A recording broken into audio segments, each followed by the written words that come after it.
Hello friends, my name is Hamid. Today I'm working on this small Kenmore microwave. The customers complain is that the microwave went completely dead and after that it did not work.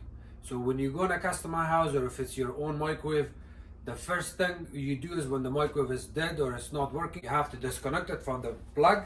As you can see, the microwave is plugged in.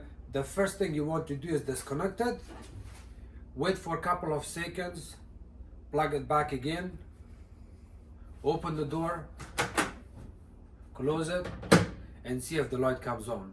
If you still do not have any power, you may want to go in your basement or garage in a place where the breaker panel is for the house. You want to turn on and off the switches and come back and see it if you still got power. If you still do not have any power, unplug the microwave from the wall, bring a hairdryer, a heater, a mixer, a toaster, or anything that you have in your house, something smaller, and plug it in where the same spot where the microwave was plugged in, and then turn it on and see if you have power or not. So we have power.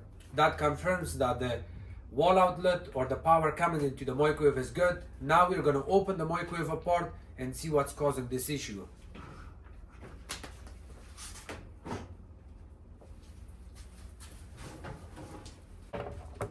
In order to open the microwave, I'm going to show you the model and serial number first. When you open the microwave door, the model and serial number is located right here. If it's not here, it's usually here. If it's not there, it's usually right here. So you will find it here or there somewhere. And worst case, if you do not see it there, then you may want to turn your microwave around and look at it from the back. Here you go, the model and serial number is right there, 970-86133-001. That's your microwave model number. So we're going to remove this cover. See this cover? It's held by 5 screws. There's 1, 2, 3, 4, and then of course the 5th screw. All of these screws it's called Turk's security. The way it looks, it looks like a star. It has a dot at the center on all of them. So you need a Turk's security drill bit, which is T15, and the one you need supposed to have a hole inside here. You can also get a star that has no hole, but on this, for this screw with the hole, with that dot on it, see that tiny nipple there? You need this kind of drill bit. Put your hand on both sides, pull it out a little bit, and lift it up. And then once you know you lift it up, push it back in again, put your fingers at the back and feel it. Just like that, and it comes out. Okay, so the first thing we want to do is we have to see if we are getting power into the microwave or not. So we are going to plug in the microwave again, because it's possible that we may have problem with this prong, with this plug. So plug it in here, and I'm going to show you here. Remember, the microwave is plugged in right now. You have to be very careful. We're going to select the multimeter to voltage, and now we're going to check for power coming into the microwave. This is the plug. It has white and black wire. I'm going to put this black probe to the black wire, and I will show you here. See, I'm going to stick it right inside here.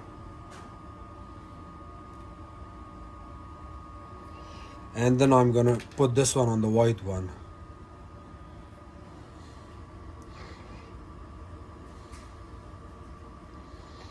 I have 120 volts. See the 2 wires that they're coming from the main plug goes into the noise filter. This tiny control board here is called noise filter board. The power comes here and then from there it gets out from these two wires. This is called input wires, output wires. So it goes in from here, the power goes in from here, and then it gets out from those two wires. And now I'm going to do the same thing. I will put one of my probe on the white.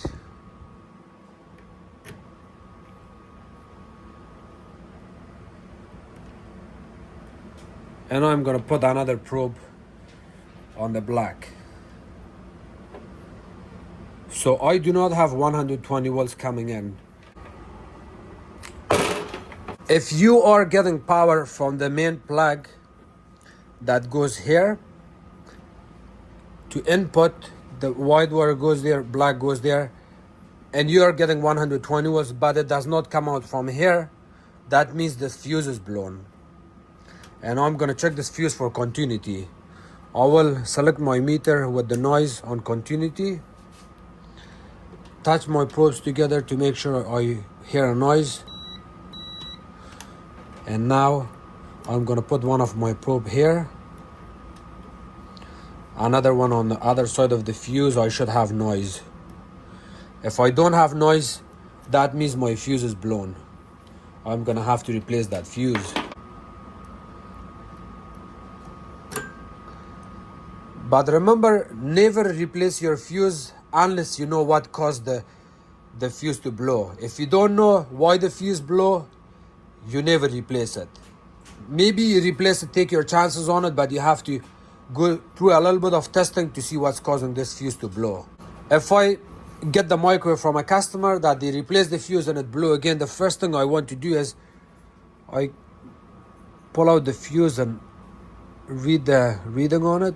I get the reading on it and see how many amp fuse is this.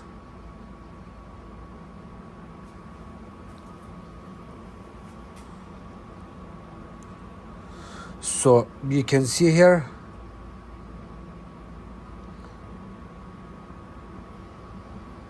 (25 amp fuse, 250 volts.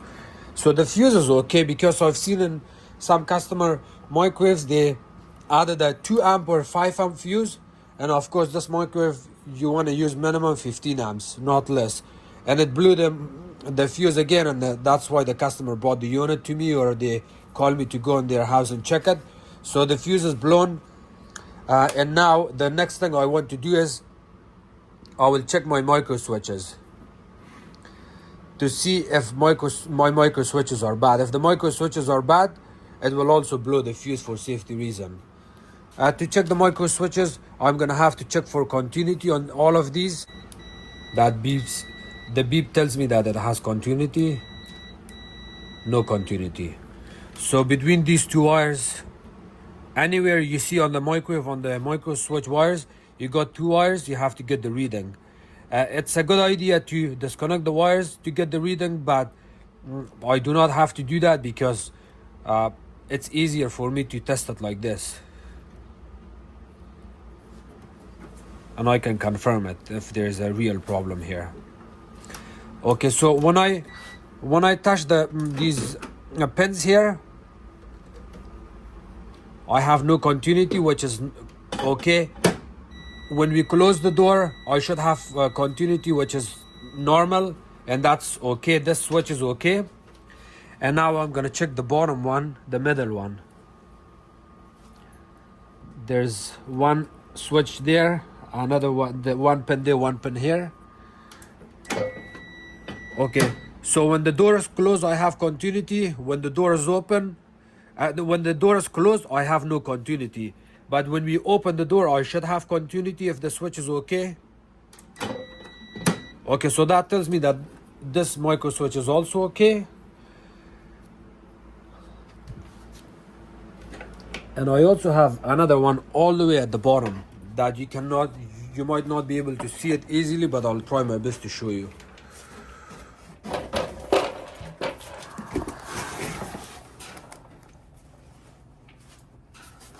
It's right there at the back. So what I'm going to do is okay, so I have two wires, and they're both going on that micro switch. So let me see if I can figure it out. I have to cut this zip tie. Okay, so there's two blue wires that they come out from the micro switch, and both of these blue wires are going right here into the control board.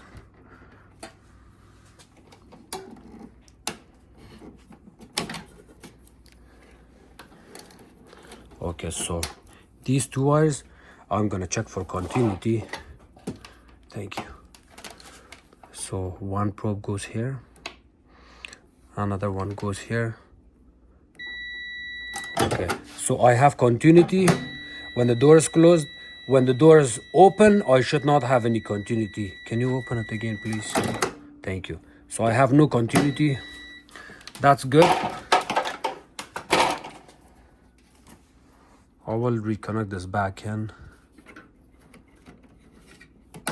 Okay, so my micro switches are good. The next part I'm gonna do is I have to check my capacitor.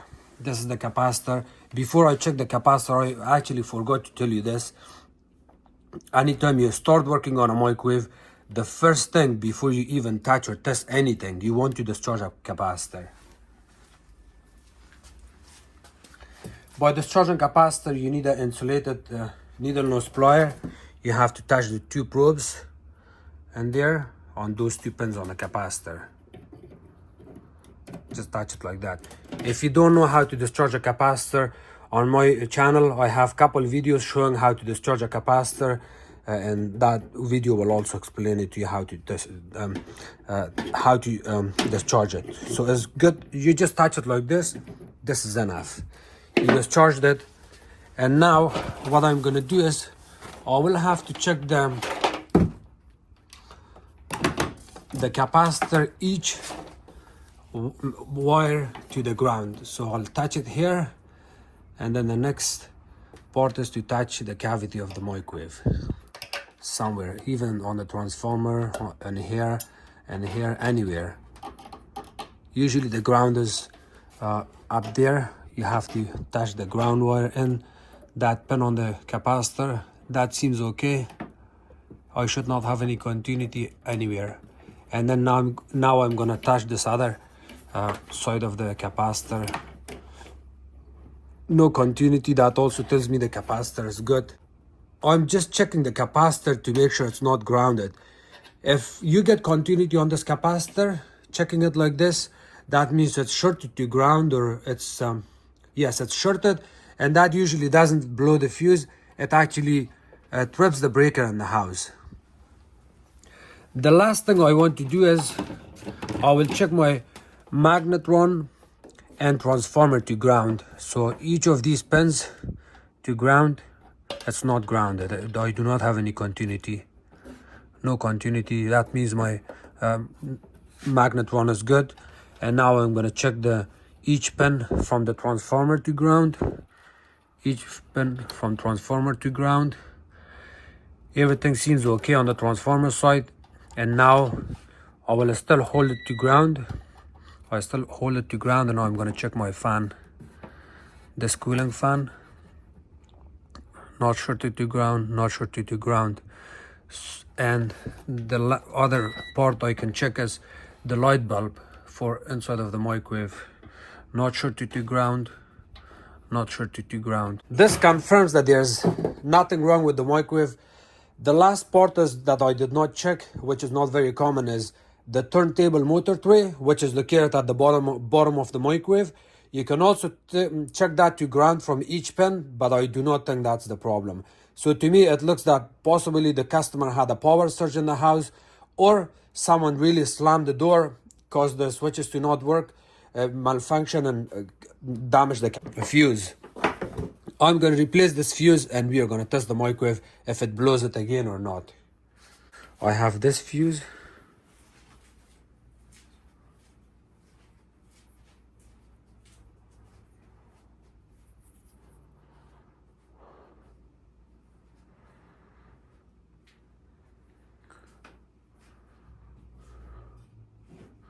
.20 amp fuse. I can use this 20 amp fuse here. It actually says 20 amp fuse on this noise filter too. You see it says 20 amp fuse. There was a 25 amp fuse.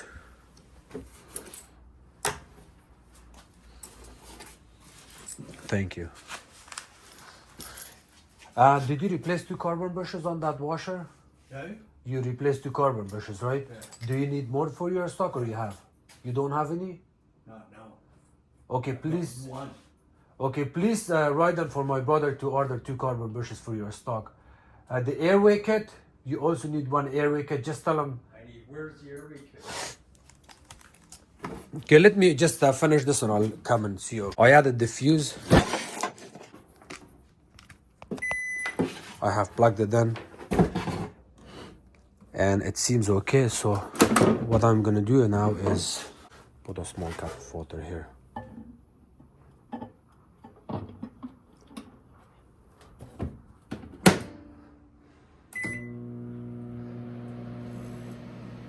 So if there was anything wrong with the microwave, it would blow the fuse within a couple of seconds. So to me it seems okay, and it looks like the microwave is fixed.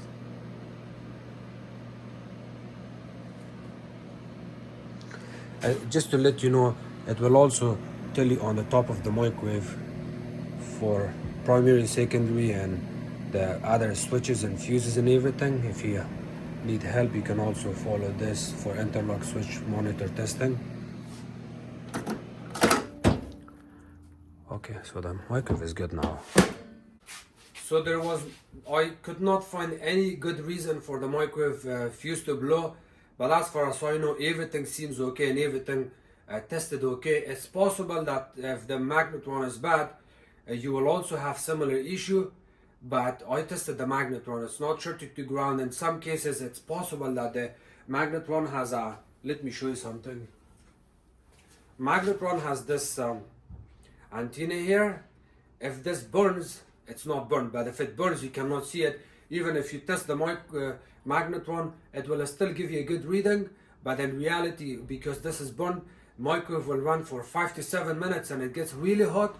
That's the time it may get short to ground and blow the fuse, and that's a different case. So if you replaced your fuse and you're confident that there was nothing wrong with the microwave, but after the customer takes the microwave back at home and they still have the same problem and they bring it back to you, or you get a recall back, the first thing you want to do is drop the magnetron down completely, because you know you tested it, it was okay. But you drop it down and you're going to see a burn mark in there. If you see a burn mark there, you know that the magnetron was the whole problem and the fuse was blown or broken because of this. So thank you so much for watching my videos. If you guys have any question, please comment below. Don't forget to subscribe to my channel, like my videos, and share it with others. You can also follow me on Facebook. It's called Hamid Appliances Repair. Thank you.